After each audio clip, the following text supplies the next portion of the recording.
All right, so this week's video is a motivational video on the topic of frustration as it relates to playing guitar. And this is something we all deal with, and it never goes away, by the way. You're always going to be frustrated at some level.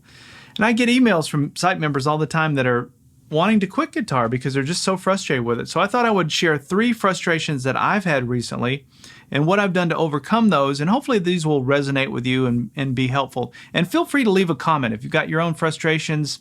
It's always good to share that stuff so we can sort of help each other. But the first thing I want to talk about is me learning to play slide guitar. So I've always wanted to be a slide player, and I watch slide players, and every time I watch somebody play slide, I always go, oh man, I'm going to do it. I'm going to do it. And then I try it for a little bit, and I just sort of don't. I don't know. You know what it is? It gets hard, and it starts, as it gets hard and I get frustrated, I just sort of walk away from it and go back to what I already know. And that's happened on and off since I was 16 or 17. I mean, it's been years and years. So I know how to play a little bit of slide, but I never was a good slide player, not the way I wanted to be. I wanted to be Ry Cooder. You know, he's my hero on slide. So as we're dealing with this pandemic and there's the lockdown and all this social distancing, I thought, you know what, I'm going to take this opportunity and learn to play slide. And so that's what I did. I started in March, and I went for at least a month where I was playing slide every day. So my schedule was I was going to do it for an hour a day. And I was going to stay in standard tuning, not retune the guitar, just work with the notes that I knew, but try and get the right vibrato, get the tone, get the technique down. That was how I could sort of see that working. And after a month of doing it over and over, an hour a day obsessively, I had nothing to show for it. The vibrato with my left hand, I could not get it right. I just couldn't get it smooth. And I could do it, but it just didn't sound right. It was spastic and it was unpredictable. And when I'd watch Ry Cooder or I'd watch Derek Trucks or whoever that I'm watching play slide, everything looks so effortless and so consistent. And that's what I was shooting for. And I thought maybe there's mechanically something wrong with me, and that's just why I was about to give up on it, honestly. But then one day after, I don't know, maybe into the next week, like 5 weeks in, I sit down and I'm talking to somebody, so I'm sort of distracted. And I just realized, I put a slide on it and I realized I was doing it.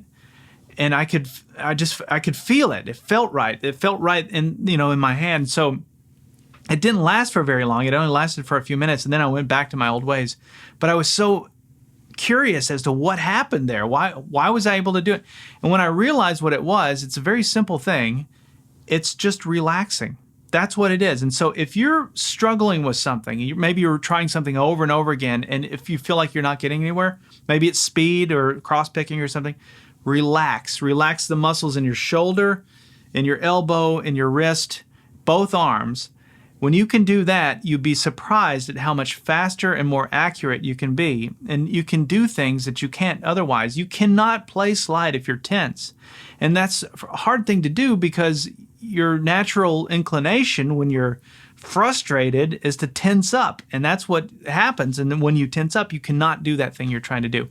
So that's the first thing I wanted to share. When I was trying to play slide, I was too tense. And since then, by the way, I've gotten pretty good at it. And so I'll be doing some slide lessons in the future. I've done a few in the past, but I really want to focus on some of those. I think those will be helpful. So that's the first thing. So the second topic is the topic of all of the talent that's out there online. I'm talking about YouTube and Facebook and Instagram.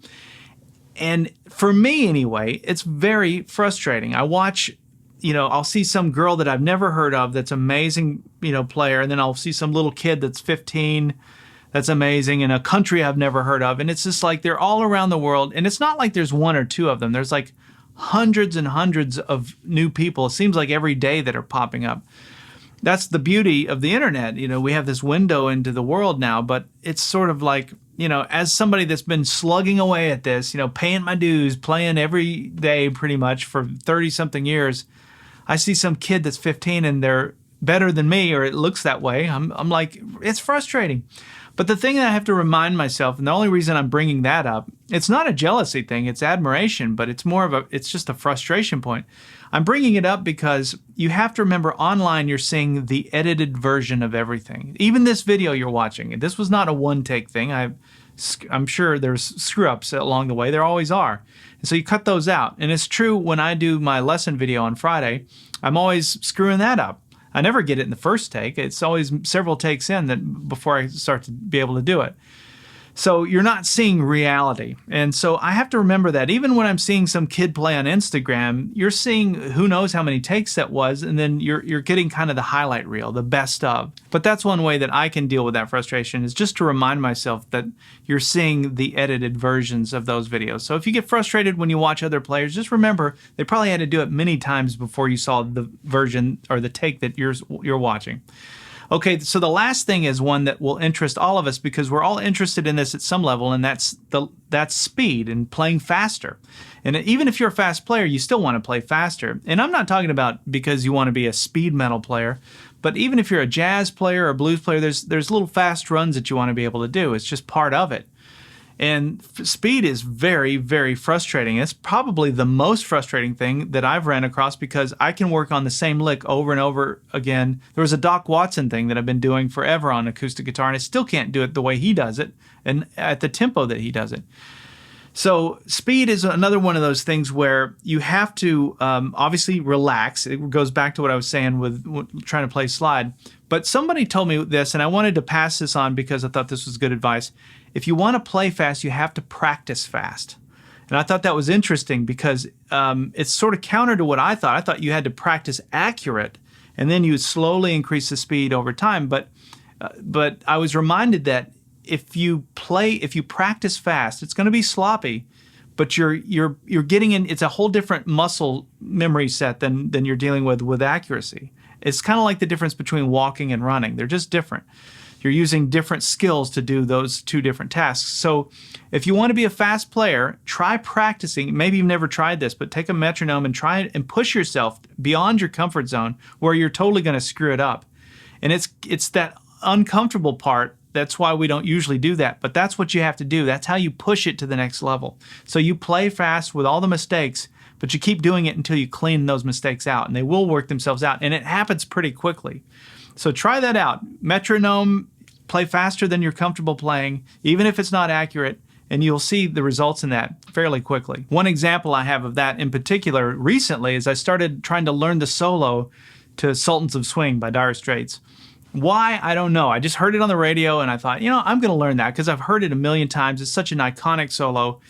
And I thought I could do that. I know all those. I kind of know what's going on there. And I was doing fine. I was playing it all the way up until that one lick. And I think you know the one I'm talking. Actually, let me grab a guitar and I'll play it. I'm talking about the lick that goes, if I can do it here. It's the one that goes.